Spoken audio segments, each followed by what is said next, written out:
नमस्कार, मैं युवराज। आप देख रहे हैं डेमोक्रेटिक लाइव। देखिए, पटना में सर्दी बहुत है और सर्दियों के बीच राजनीतिक गर्माहट भी बहुत है। लेकिन उसी बीच जब हम आए एमएलसी क्वार्टर, एमएलसी फ्लैट आए, तो यहाँ पे देखिए सच्चिदानंद राय अपने घर को पर्यावरण संरक्षण के लिए क्या प्रयास किया है वो देखने लायक है। ये आप जब रात में आइएगा तो और भी खूबसूरत लगेगा। सच्चिदानंद राय का ये सरकारी आवास और उसके अंदर हम आपको दिखाना चाहेंगे कि किस तरीके से यहाँ पे इको फ्रेंडली बनाया गया है और कितने खूबसूरत तरीके से लाइटिंग का व्यवस्था किया गया है, फूलों का व्यवस्था किया गया है। और दूसरी तरफ भी हम आपको देखें खूबसूरत खूबसूरत यहाँ पे गमला लगाया गया है और इसमें तरह तरह के फूल पत्ती लगाया गया है ताकि इस घर को और भी खूबसूरत बनाया जाए, हरियाली से भर दिया गया है। ये जो मकान बनाया गया है, हालांकि तो ये बिहार सरकार ने बनवाया है, लेकिन इसमें और भी ये इस तरह से पर्यावरण को संरक्षण करने के लिए जिस तरीके से सजाया गया है, अलग अलग तरीके से फूल लगाया गया है, अलग अलग नस्ल का फूल लगाया गया है।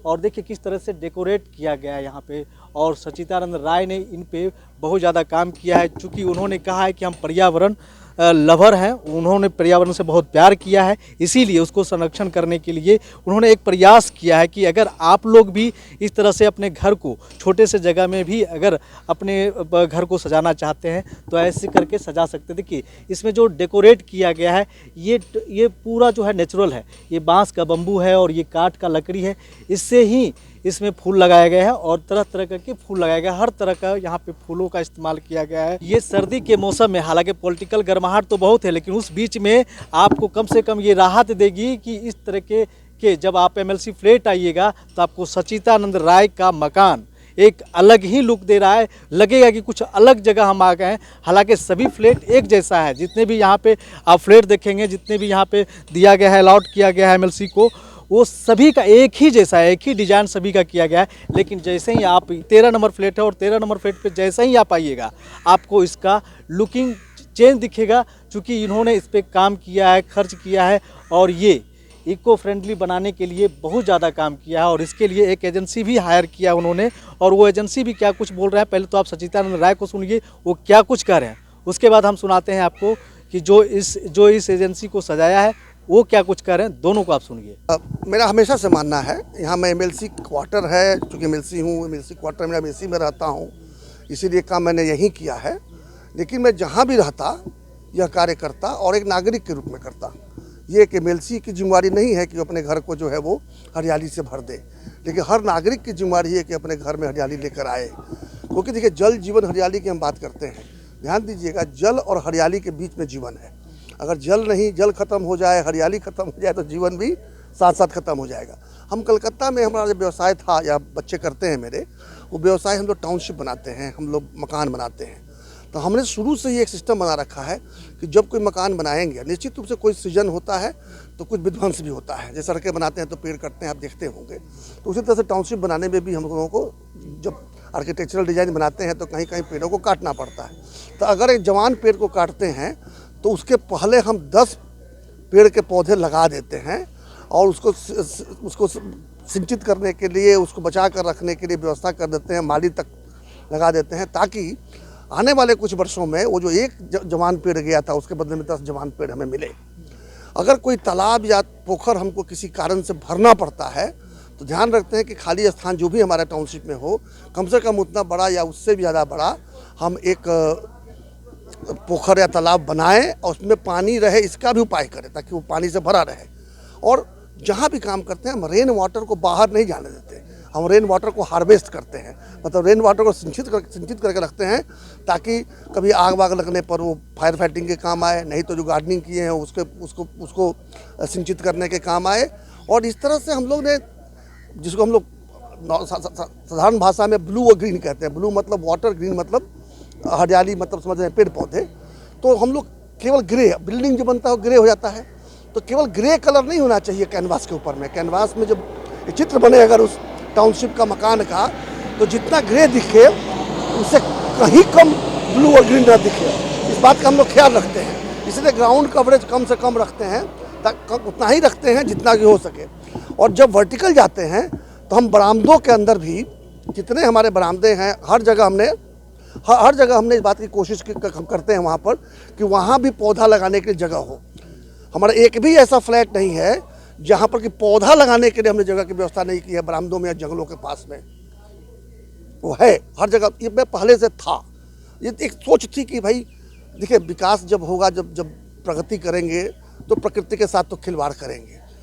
आबादी जब बढ़ेगी तो निश्चित रूप से ज़मीन घटेगी, क्योंकि रहने के लिए मकान देना होगा, काम करने के लिए कार्यस्थल देने होंगे, पढ़ने के लिए स्कूल कॉलेज देने पड़ेंगे, बीमार होने पर इलाज के लिए अस्पताल देने होंगे, यातायात के लिए सड़क, रेलगाड़ी और हवाई जहाज़ के चलने के लिए व्यवस्था करनी पड़ेगी। तो ज़मीन तो घटेगा, लेकिन ज़मीन जो घटेगा तो उसके साथ हरियाली ना घटे। जब आबादी बढ़े तो साथ में हरियाली घटे नहीं, और यदि संभव हो तो बढ़े। तो उसके लिए हरियाली को वर्टिकल करना पड़ेगा।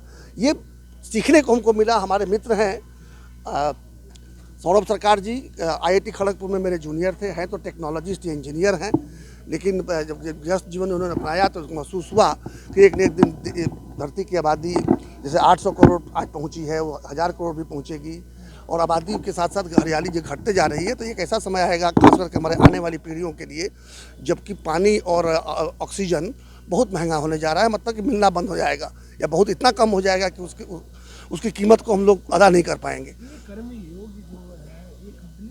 ये इनका एक कर्मयोग फाउंडेशन एक संस्था है, इसके माध्यम से कलकत्ता में कई वर्षों से, दशकों से काम कर रहे हैं, और कलकत्ता में काफ़ी हरियाली खड़ा करने का श्रेय इनको जाता है। तो एक बार संजोग से बीच में तो टूट गया था, हम लोग का जाना मिलना जुलना होता नहीं था। मैं यहाँ बिहार में आकर राजनीति के चक्कर में पड़ा हुआ था। कुछ दिन पहले मैं कलकत्ता गया था, संजोग से इनके घर गया, और वहाँ जाकर देखा तो मुझे याद आया कि मैं महाबेवकूफ़ हूँ, मैं भी एक मकान में रहता हूँ, मैं ऐसी हरियाली मेरे यहाँ क्यों नहीं होगी। तब मैंने न्योता दिया, वो यहाँ पर आए, हम फिर सभापति जी के घर गए, क्योंकि वहाँ पर हमने हरियाली देखी थी, फूल पौधे देखे थे। ये गए, उनका जब देखा उन्होंने कि कितना वो उत्साहित है उस हरियाली और फूल पौधों को लेकर, और ख़ास करके जो उनका सीतामढ़ी में मकान है वहाँ भी उन्होंने जो बना रखा है उसका फ़ोटो बड़ा डिस्प्ले किया हुआ है। जब देखा तो लगा कि नहीं, एक और नेचर प्रेमी, एक और प्रकृति प्रेमी हमारे सामने है। तो उसी दिन हम लोग तय किया कि सबसे पहले हम इस मकान को, MLC आवास है, कोई ज़रूरी नहीं है कि कब तक मैं यहाँ रहूँगा, लेकिन ये ज़रूर एक मॉडल के रूप में एक तो मैं तो फ़ायदा उसका ले ही रहा हूँ, साथ में दूसरों को देखने के लिए इसको थोड़ा ज़्यादा ही आकर्षक बनाया जाए, ताकि कोई यहाँ से गुजरे तो उसकी नज़रें अपने आप खींच ले। ऐसा ना हो कि केवल पौधा है, नज़र नहीं गया, पौधा के साथ साथ कुछ ऐसी चीज़ें दिखे, रंग बिरंगी चीज़ें दिखे, रात हो तो लाइट दिखे, ताकि लोगों को लगे आखिर ये है क्या, कौतूहल बने और जाकर समझें। तो ऐसा हमने महाचार्य जी से कहा कि भाई जैसा आप कलकत्ता में कर रहे हैं वैसा क्या बिहार में कर सकेंगे। बोले देखो, एक मकान करने पर तो बहुत महंगा हो जाएगा, लेकिन अगर और लोग करने लगे, क्योंकि सिर्फ लगाने की बात नहीं, इसको सस्टेन भी करना है, इसको देखना है, इसके लिए माली लगेगा, मैन पावर लगेगा। तो मान लीजिए उसको 1 घंटे का काम देंगे तो भी हमको तो उतना ही खर्चा देना पड़ेगा। अगर उसको 8 मकान दे दिए तो 8 घंटा काम भी किया और खर्चा में 8वां हिस्सा हो गया। तो इस तरह से करके हमने कहा कि चलो पहले एक बार शुरू करते हैं, इतना कॉस्ट हम बेयर करेंगे, इसको शुरू करते हैं, और धीरे धीरे इसको कैसे और सस्ता बनाया जा सके, इसका रख रखाव सस्ता बनाया जा सके, उस पर काम करेंगे। और निश्चित रूप से जैसा एक प्रेमी हमने देखा है सभापति महोदय का, आज उन्होंने उद्घाटन भी किया जैसा उन्होंने कहा था। मुझे लग रहा है कि ये तो शुरुआत है, तो आगाज़ है, देखिए आगे अंदाज कैसा होता है। लेकिन इसका पूरा श्रेय हमारे मित्र, छोटे भाई और महाचार्य के रूप से जाने जाने वाले श्री सौरभ सरकार का है। ये जो बजाया गया, ये एक निनाद है, पुकार है कि आइए आप जुड़िए।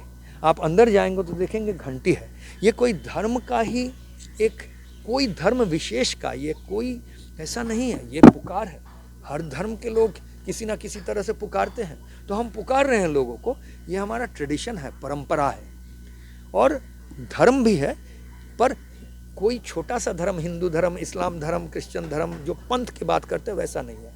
आप वाटिका के अंदर जाएंगे, जो हम वाटिका बनाए हैं, आप देखेंगे कक्षा बना हुआ है जहाँ पे लोग बैठ के ध्यान कर सकते हैं, सीख सकते हैं, एक दूसरे के साथ आइडियाज़ के एक्सचेंज कर सकते हैं। सीखने सिखाने का एक माहौल है। उसमें अच्छा सा एक घंटी, जैसे आप मंदिरों में देखते हैं घंटी लगा हुआ है। अब आप, मैं कह रहा हूँ मंदिरों में देखते हैं घंटी, तो चर्च में भी लगा हुआ होता है, बेल बिग मैन में वहाँ पे भी लगा हुआ है। लोग घंटी देख के ही सोचते हैं कि क्या संदेश है ये, क्या आप इस धर्म से जुड़ रहे हैं। वो नहीं है। आप घंटी की आवाज़ सुनेंगे, आप, मेरा दरख्वास्त रहेगा कि आप अंदर जाएं, जब इसको कवरेज करें ठीक से, तो घंटी की आवाज़ सुनेंगे तो ध्यान, उसको आराम से सुनेंगे तो ध्यान अपने आप आकर्षित हो जाता है उधर कहीं से भी, और आपका मन शांत हो जाता है।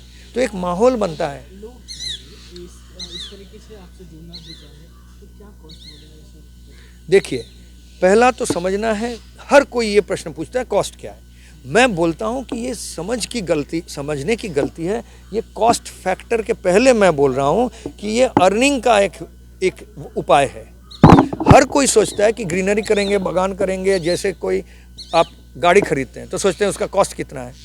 तो पहले ये प्रश्न का पूछने के पहले मैं कह रहा हूँ, मैं पहले इसको बिहार में जितना, अगर मेरा इरादा है 1 लाख वाटिका लगेंगे बिहार में, उसमें से पहला 1000 जो वाटिका होंगे वो 1000 वाटिका ऐसे लोग लगाएंगे जो इसको लेके अपना बिजनेस खड़ा करें। ये जो वाटिका एक देख रहे हैं यहाँ, ये एमएलसी आवास पे बिजनेस के लिए नहीं कर रहे हैं, लेकिन यही मॉडल कोई भी बनाए तो वो उसके लिए एक बिजनेस होगा। मैं आपको दिखा रहा हूँ, थोड़ा आगे। ये जो है जिसको हम मॉड्यूलर गार्डन कह रहे हैं, ये मॉड्यूलर गार्डन जैसा रिटेल दुकान में जाते हैं उसका शेल्फ होता है ना, वही शेल्फ ही तो है। इसके अंदर देखिए प्रोडक्ट है, हम आपको दिखा दें। ये प्रोडक्ट निकाल लिए, तो ये पौधा है।